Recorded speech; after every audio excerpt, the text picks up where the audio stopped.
So last night I was in a constant battle with my mind. There is this emotion that just crept in, and this emotion was just saying, "Noni, it's not gonna work." And I had to fight back on that emotion. We all experience that kind of emotion every now and then. Of self-doubt. And as a financial trader that I am, of course, this stuff can be extrapolated. You can put it in any other area of life.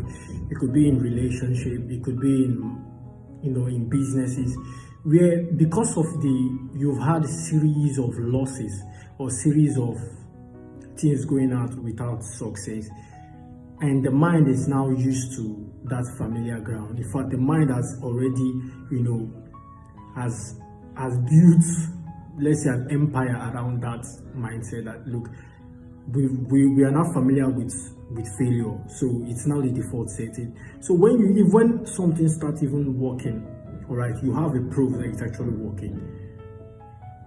Those thoughts just creep in again, and it's like, look, it's not gonna work. This thing looks like it's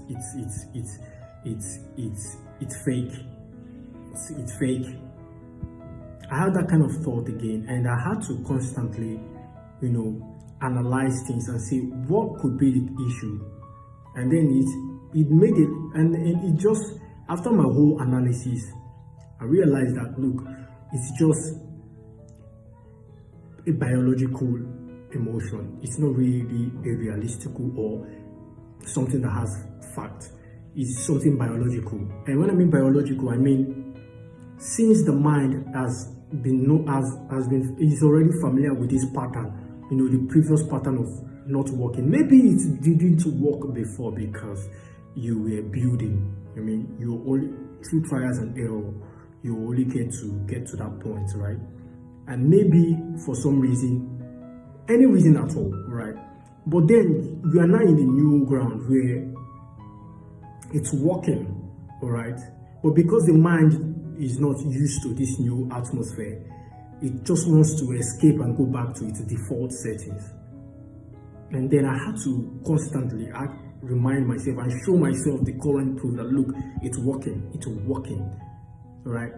And then over time, the mind will now, the mind has no choice but to reset.